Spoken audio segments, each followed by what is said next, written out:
नमस्कार, मैं काजल जैन। आप देख रहे हैं किसके सिर सजेगा ताज। चुनावी माहौल को देखते हुए कार्यक्रम की शुरुआत की गई थी। आज उसकी अगली कड़ी में हमारे साथ इस समय मौजूद है रिठाला विधानसभा वार्ड 25 बुधबिहार से निर्दलीय प्रत्याशी विकास गोयल जी। विकास गोयल जी, सबसे पहले तो आपका हमारे चैनल पे बहुत बहुत स्वागत है। बहुत बहुत धन्यवाद काजल जी, और आपके चैनल के माध्यम से सभी हमारे दर्शकों का भी मैं अभिनंदन करूंगा जो आपने हमें मौका दिया। सबसे पहले मैं जानना चाहूंगी कि आप एक बार अपना राजनीतिक परिचय। काजल जी, जैसा कि राजनीतिक परिचय तो ऐसा है कि मेरे पिताजी जो हैं वो 2000 से लेकर 2005 सफीदो नगर पालिका जो जिला जींद में पड़ती है वहां से काउंसलर रह चुके हैं सन 2000 से 2005। तो वहां से जो शुरुआत हुई, मैं तो उसी को राजनीतिक परिचय मानता हूँ अपना।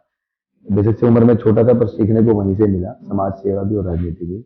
और मेरी सक्रिय राजनीति जो है वो सन 2012 में जब हमारी आईएसी, जब इंडिया अगेंस्ट करप्शन बना, फिर उसके बाद पार्टी बनी, तब सक्रिय हुई। और रिठाला विधानसभा में मैं सितंबर 2014 में मुझे रिठाला विधानसभा अध्यक्ष के पद से नमोनित किया गया युवा मोर्चा से। फिर उसके बाद ये कारवां रुका नहीं, 2015 में सरकार बनाई, दूसरी सरकार बनी और विधायक महेंद्र गोयल जी उसमें विधायक ने एक दल से, मैं राजनीतिक दल से मैं जुड़कर फिर वो चीजें आगे चलती रही। लोकसभा अध्यक्ष, जिला अध्यक्ष, फिर उसके बाद लोकसभा अध्यक्ष, ऐसे ये सब चीजें राजनीतिक सफर में चलती रही।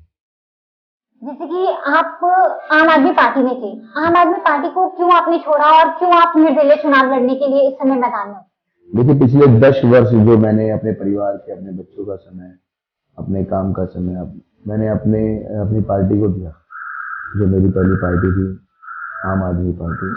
मेरा मन था कि ये पार्टी मेरी पहली और आखिरी पार्टी रही, इसका जो टैग है वो मेरी चेस्ट पे लगा। और इन्हीं उद्देश्यों से, इन्हीं संकल्पों को लेकर मैं आगे बढ़ा। लेकिन 2017 में भी मेरे साथ गलत हुआ।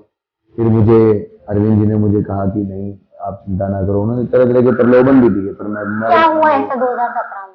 2017 में मैं यहाँ पे फाइट में था और मैंने अपना पर्चा, मतलब एक नॉमिनेशन होता है पार्टी की तरफ से, वो दिया था कि मुझे भी चुनाव लड़ना है। मैं सक्षम था, मेरा परिवार बड़ा है, मैं सक्षम था। पर उस टाइम भी जो टिकट है वो बाला अमृत जैन जी को दे दी। उस टाइम भी काफी चीजें हुई थी कि मैं पैसों में टिकट ले आऊंगा या ये कर दूंगा वो, तो सब चीजें हुई। तो बड़ा बुरा लगा कि हम किस भ्रष्टाचार की लड़ाई में जुड़े थे और क्या हो गया ये, मतलब कि पैसे में टिकटें बिकने लग गई, तो बड़ी समस्या वाला काम। जबकि आम आदमी पार्टी भ्रष्टाचार मुक्त पार्टी बनकर सामने आई, तभी तकलीफ हुई। तकलीफ तभी हुई जो करने आए थे वो कर नहीं पा रहे थे, तो वो तकलीफ हुई। फिर भी मैं 5 साल जुड़ा रहा क्षेत्र में। कई बार अपेक्षित भी महसूस किया गया, करवाया गया। लोकसभा का पद भी मुझसे जो है विधायक जी ने बड़ी जबरदस्ती छुड़वा लिया। कई चीजें ऐसी हुई जो मतलब कि बड़ी परेशान करने वाली थी। फिर उसके बाद मेरा मन ये था कि नहीं, मुझे पार्टी जरूर। अरविंद जी ने एक बात कही थी कि भाई आप जो है क्षेत्र में काम करें और उसके बाद आपको जो है मजबूत होंगे और आपको अगली बार मौका देंगे।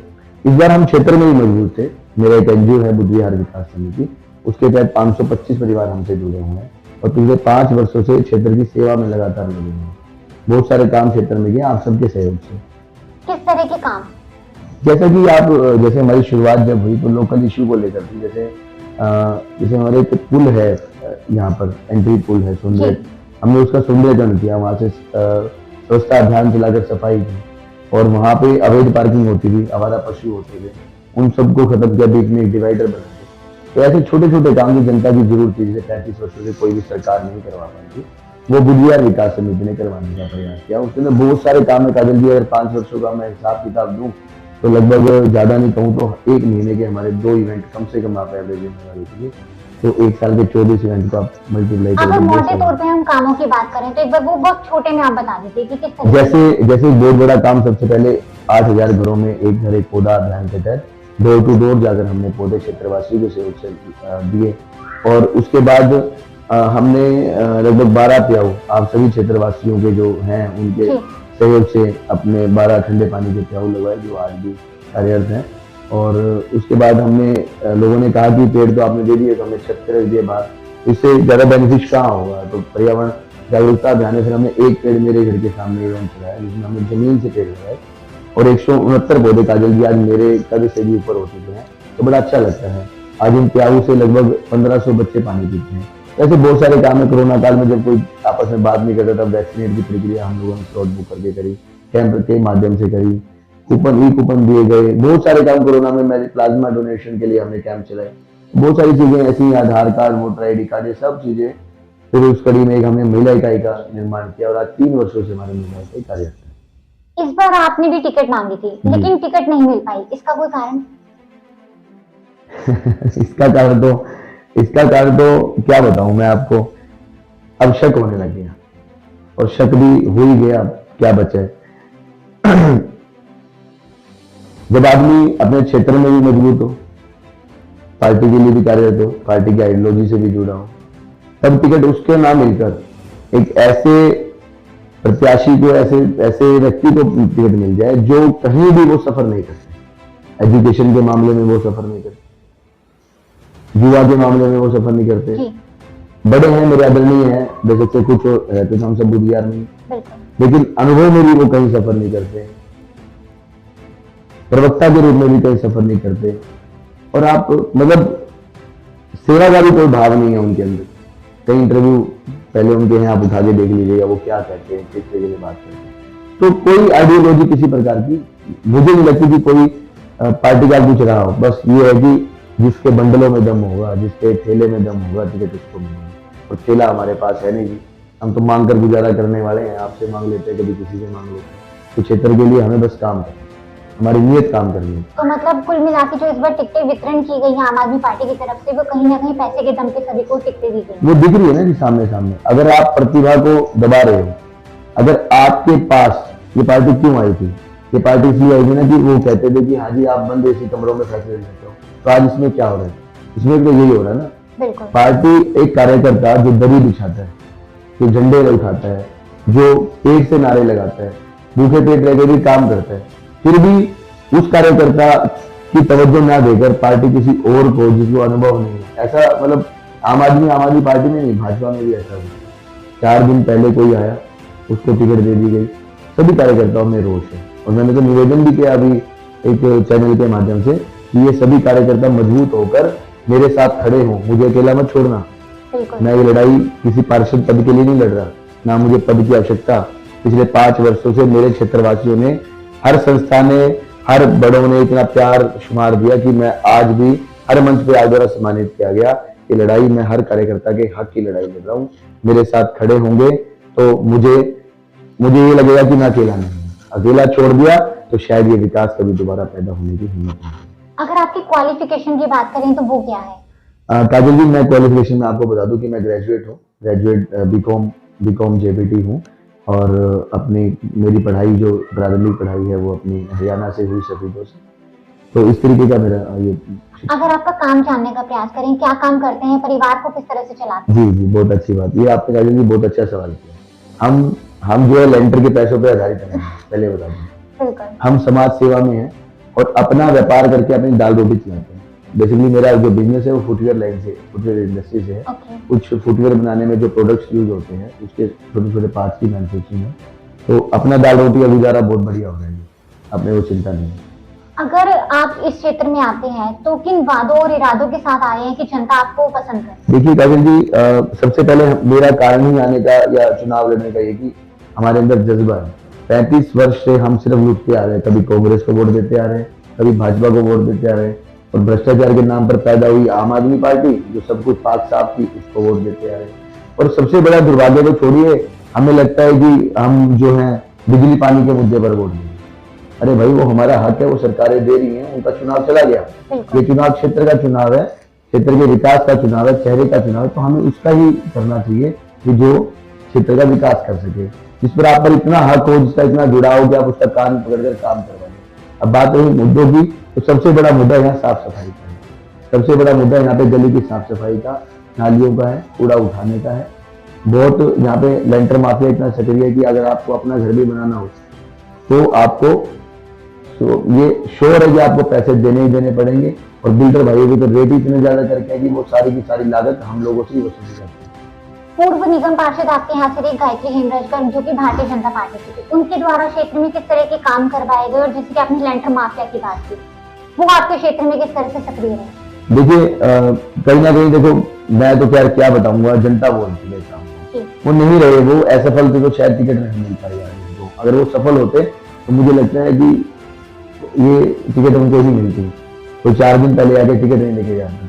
लेकिन कहीं ना कहीं लोग कहते हैं लोग संतुष्ट नहीं हैं। सबसे बड़ी बात है संतुष्टि, लोगों संतुष्टि नहीं करते।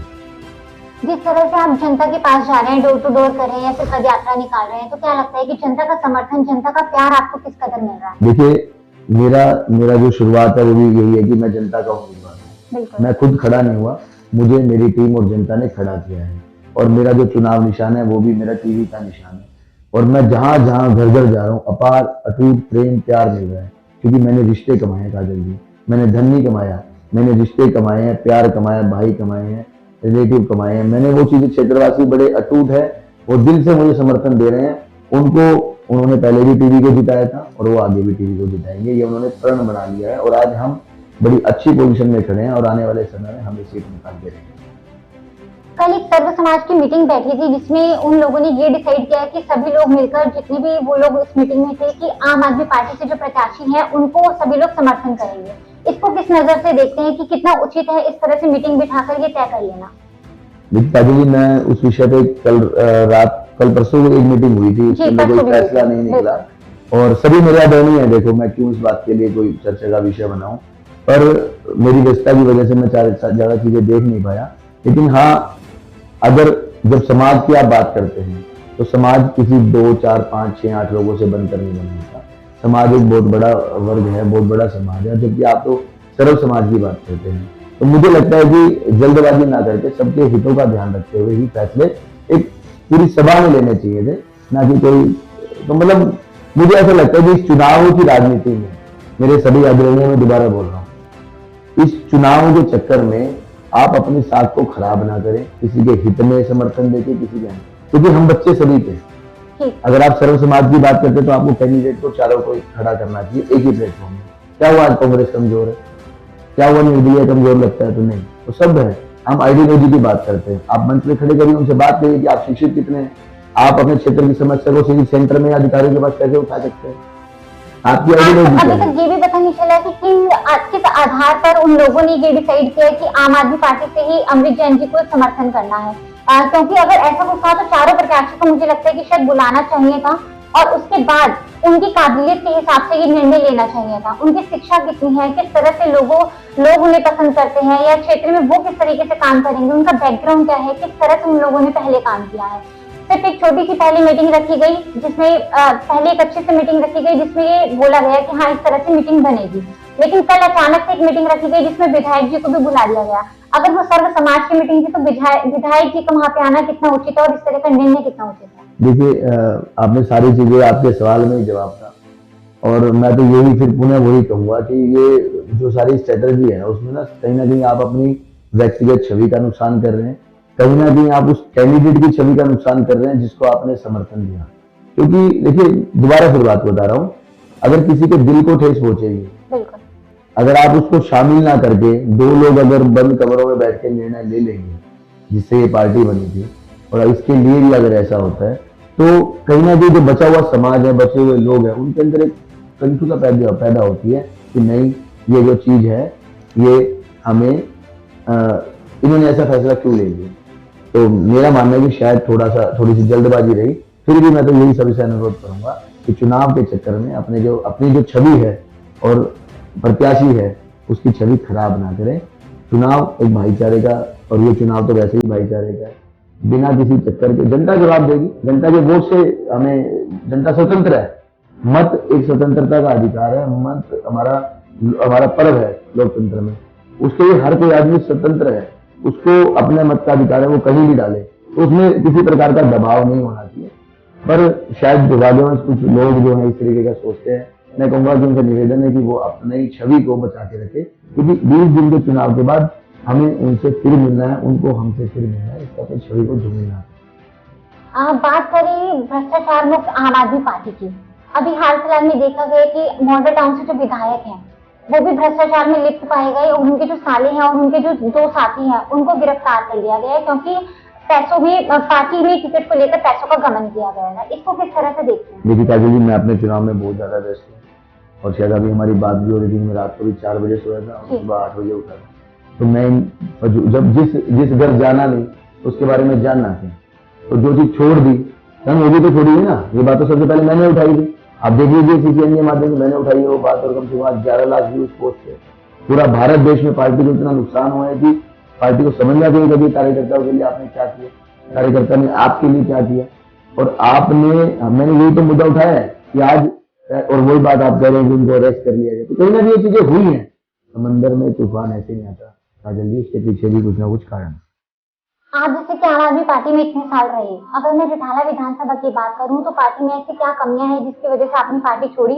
क्योंकि अगर आम आदमी पार्टी से कोई निगम पार्षद चुना जाता है तो कहीं ना कहीं वो डबल इंजन की सरकार हो जाएगी। तो अभी जनता की जब अभी से काम नहीं हो रहे तो डबल इंजन की सरकार होने के बाद इस बात की क्या गारंटी है कि जनता के हित में काम किया जाएगा? तो आप हमारे चैनल के माध्यम से जनता को किस तरह से जागरूक करना चाहेंगे, किस तरह से बताना चाहेंगे कि किस तरह से वो अपने प्रत्याशी को चुने? ये जो आपने बोला, देखो चुनाव हमारे वार्ड का है, ये सब बातें हम चुनाव के बाद करेंगे कि क्या है क्या नहीं है। मैं कहता हूँ कि पैशन होना चाहिए। फेज 2 में भी जो है आम आदमी पार्टी का कैंडिडेट था, इससे पहले वहां पर डबल इंजन की सरकार नहीं थी, वहां इन लोगों की जो है खिंचातानी रहती थी, वहां भी तो काम होने चाहिए ना। डबल इंजन की सरकार होने के बाद भी वहां हर नाली हर गली, मतलब बुरा हाल है फेज 2 के अंदर। बुधियार फेज 2 जो अपना आज वार्ड 23 रिठाला बोलते हैं, वहां बुरा हाल है। ये सब बेकार की राजनीतिक रेवड़ियां हैं जो चुनाव के समय बांटी जाती है। अगर आपने शिक्षित पार्षद चुना है, जुनून उसके अंदर है, तो आपको दुनिया की कोई ताकत अपने क्षेत्र का विकास करने से नहीं रोक सकती। कुछ आपकी बात से मुझे एक बात और याद आई, कल मेरे पास कोई बात आई कि निर्दलीय कैंडिडेट क्या सुधार करेगा, तो एक अफवाह उड़ाई जा रही है क्योंकि इनकी सब ने सीटीबीटी गुल है, हमारे अपार जन समर्थन से इनकी सीटीबीटी गुल है।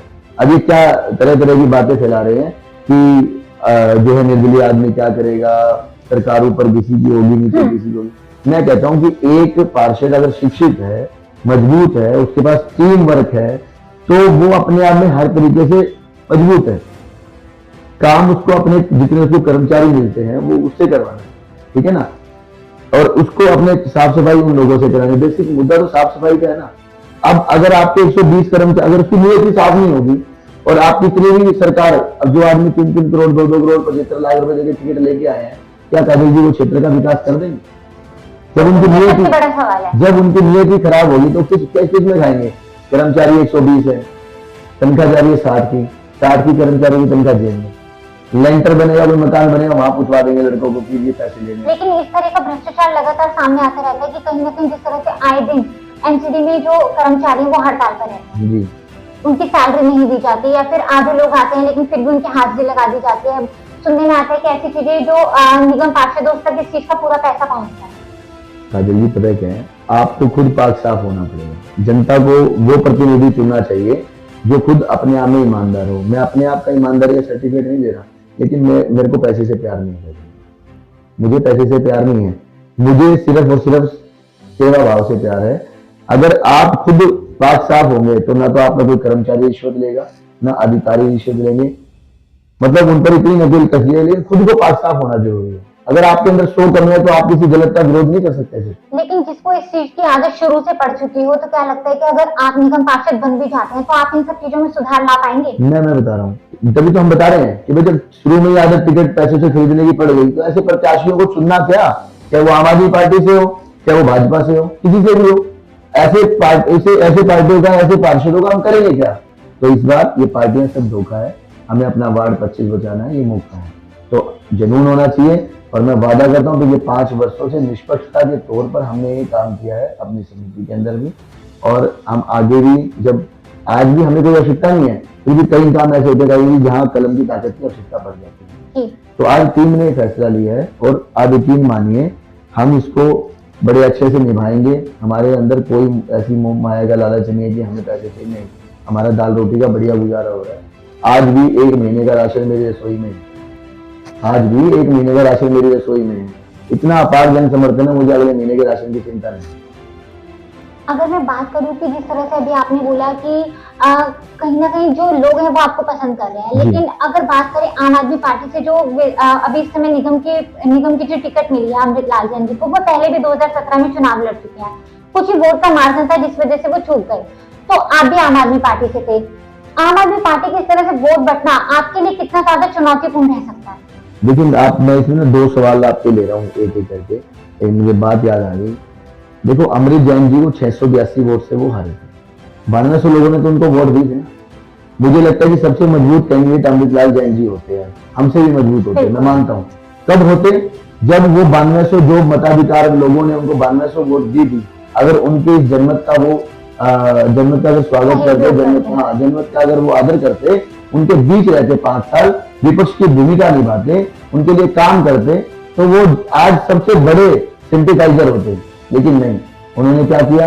4.5 साल अपनी वो फैक्ट्री गई और बाद में बोले कि टिकट कैसे आती है, मुझे टिकट कैसे आते हैं मुझे पता है, मैं अपने आप ले आऊंगा।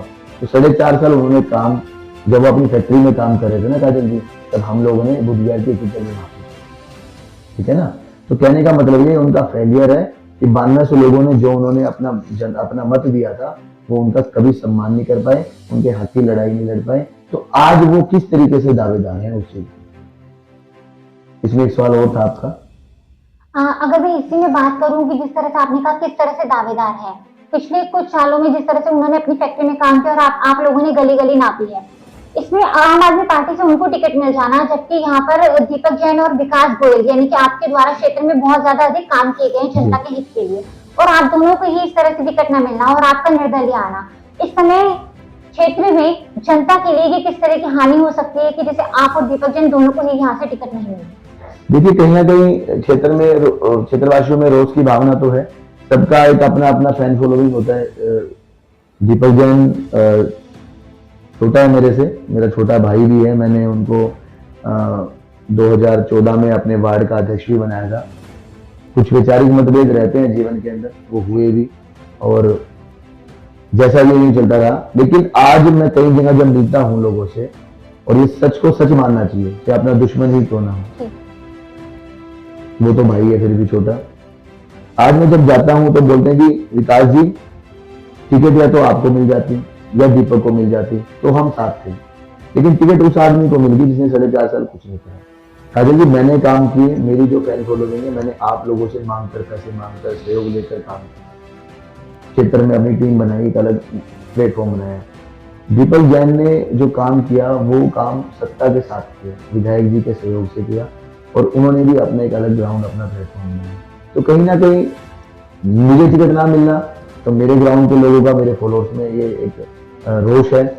उनको टिकट ना मिलना, वो एक अलग रोष है। तो दोनों ही रोष इस तरीके के हैं कि दोनों लोगों ने काम किया है, और ये रोष बनता भी है। तो मुझे लगता है कहीं ना कहीं कार्यकर्ता नाराज है, और यहाँ पर अमृत जी को भी जल्दी नहीं करनी चाहिए। जब 2 बच्चे, 2 युवा काम कर रहे थे, तो ऐसा क्या हो जाएगा तो इस बार भी टिकट की जरूरत नहीं करते आवेदन, रख देते हमारे सर पे यार। अगर क्षेत्र के विकास के लिए तो आदमी लड़ता है ना। लेकिन नहीं, उन्होंने ये कि नहीं जी, मुझे तो चुनाव लड़ना ही है, टिकट कैसे आती है मुझे पता है। तो 2 हत्याएं कर, जब कार्यकर्ता मरता है ना, तो कमजोर पार्टी होती है। जब जिस पार्टी का कार्यकर्ता मरता है तो कमजोर पार्टी होती है। आज भाजपा में भी यही है, भाजपा में भी यही है, और आम आदमी भी यही है। भाजपा में भी 4 दिन पहले आए हुए आदमी को टिकट दे दी गई। आखिर जिन कार्यकर्ताओं ने दरी बिछाई, झंडे उठाए, नारे लगाए, क्या वो कार्यकर्ता नहीं है? आप एक छोटे कार्यकर्ता को टिकट दे दो, वो चुनाव जीते या हारे, सहमति बन जाएगी। पर अगर सभी कार्यकर्ताओं नाराज करके किसी भारी उम्मीदवार को, किसी ऐसे उम्मीदवार को जिसने अपनी पार्टी के लिए, अपने क्षेत्र के लिए कभी भी 1.5 तुल्य कार्यकर्ताओं के साथ मिलकर काम ही ना किया हो, ऐसे में देखो स्वाभाविक है कि पार्टी के कार्यकर्ताओं में रोष होगा ही होगा। ऐसे में सभी पार्टी इससे क्या अनुरोध करना चाहेंगे कि जो कार्यकर्ता एक्चुअल में जमीनी स्तर पर काम करते हैं, उनको टिकट ना देकर किसी अन्य लोगों को जो टिकट दे दी जाती है, उससे पार्टी का कितना बड़ा नुकसान है? या फिर उन कार्यकर्ताओं के बारे में क्या कहना चाहेंगे जो कहीं ना कहीं ये आस लगाए बैठे थे कि पार्टी उन्हें टिकट देगी, लेकिन आखिरी अंतिम समय में पता चलता है कि पार्टी ने टिकट किसी और को ही देगी? देखिए, टिकट तो एक है काजल जी, और उसका एक तरीका है। अगर टिकट आपके परिवार के 5 सदस्य मांग रहे हैं, 5 कार्यकर्ता मांग रहे हैं, ऐसा तो नहीं कि सभी मांग रहे हैं। अगर 50 कार्यकर्ता है तो उसमें 5-10 मांग रहे हैं। हर चीज का एक गणित है। मुझे आज भी एक बात याद है, डॉक्टर कुमार विश्वास ने PCI या PSI की मीटिंग में 2017 में कहा था कि टिकट जो है ना, आपका मांगने का अधिकार है, पर टिकट आपका हकदार आप तब हो जब गली के 10 में से 7 लोग कहते हैं कि नहीं यार, इसको चुनाव लड़ना चाहिए, इसको चुनाव लड़ना चाहिए, कि वो तो आप आप उनके हित में काम करते हैं। हाँ, लोग बोलेंगे, आपको नहीं बोला, आपको तो आप ऐसे बोलते रहोगे कि मुझे, मैं तो चुनाव लड़ूंगा, और एक आदमी आपको गली में ना कहता कि आपके अंदर कैलिबर ना हो, सिर्फ जिद ही चुनाव लड़ूंगा, तो हकदार आप नहीं, तब आपका अधिकार तो है मांगने का, पर हकदार तब बने आप जब 10 में से 7 लोग कहेंगे नहीं बेटा ये संभाल सकता है। तो हमें कार्यकर्ताओं को भी ये समझना पड़ेगा, वहां जाके लास्ट में 2 या 3 बचते हैं, टिकट है, तो पार्टी को सोचना चाहिए कि उन्हें 2 या 3 लोगों में से टिकट मिले, ताकि कार्यकर्ता के अंदर ये रोष ना रहे कि मुझे टिकट मिली नहीं मिली कोई दिक्कत नहीं, पर मेरे 3 साथियों में से किसी एक को टिकट मिल गई तो अच्छी बात है। लेकिन एक ऐसे साथी को मिलती जब उसने 5 साल कभी कार्यकर्ता के साथ काम नहीं करा, कभी पार्टी के लिए झंडा नहीं उठाया, ऐसे कार्यकर्ता को टिकट, ऐसे आदमी को टिकट देना कार्यकर्ताओं पर मनोबल गिराने वाली बात है। और आपके चैनल के, ये सभी पार्टियों में हुआ इस बार ना, बिल्कुल। और मैं आपके चैनल के माध्यम से हाथ जोड़कर निवेदन करता हूँ, ये लड़ाई मेरी लड़ाई नहीं है, ये लड़ाई आप सबकी लड़ाई है। मैं सभी देवतुल्य कार्यकर्ताओं से, सभी कार्यकर्ताओं से निवेदन करता हूँ कि इस लड़ाई में भागीदार बने। अगर इस बार चूक गए ना तो ये ट्रेंड चल जाएगा पार्टी के अंदर, क्योंकि उनको पता लग जाएगा कि पैसे देके टिकट देने के बाद भी कैंडिडेट जीतता है। अगर इस बार आम आदमी पार्टी और भाजपा का अगर कैंडिडेट, हो सकता है आप सबके समर्थक हो, मुझे कोई तकलीफ नहीं, मैं आजाद हूं, लेकिन मेरी आइडियोलॉजी मैंने भाई बनाए हैं, भाई कमाए हैं। सभी पार्टी की, सभी दलों के लोगों से मेरा अच्छा व्यवहार है, सभी मेरे आदरणीय हैं। मैं सभी कार्यकर्ताओं से आह्वान करूंगा कि अगर आपने कार्यकर्ता को बचाना है, ये मेरी लड़ाई स्वाभिमान की है और कार्यकर्ताओं के हक के लिए, अगर आपको कार्यकर्ताओं को बचाना है तो बिल्कुल आप एक तरफा होंगे, साथ खड़े होइए, इस निर्दलीय उम्मीदवार के लिए, जनता के उम्मीदवार के लिए काम कीजिए और जनता के उम्मीदवार को सपोर्ट कीजिए, ताकि किसी भी कार्यकर्ता की राजनीतिक हत्या ना हो सके। एक अहम सवाल और विकास जी, अगर मान लीजिए आप इस चुनाव में नहीं जीत पाते इन केस, तो आने वाले समय में ऐसी कौन सी पार्टी होगी जिसका आप दामन थामना चाहेंगे?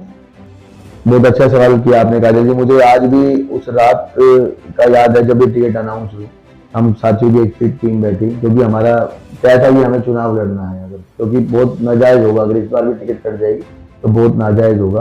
तो हमने बात की, तो हमारे यहाँ लोकतंत्र है, बिल्कुल, और हमारे यहाँ हमारी टीम के साथियों ने, कुछ साथियों ने आवाज उठाई कि विकास भाई मेरे लिए हम लड़ेंगे, पर अगर आप जीत गए या अगर आप हार गए, उन्होंने तो खैर जीतने की बात कही थी कि अगर आप जीत गए तो कल को ऐसा तो नहीं होगा कि किसी भी पार्टी के साथ मिलकर आप फिर से पार्टी में चले जाएंगे।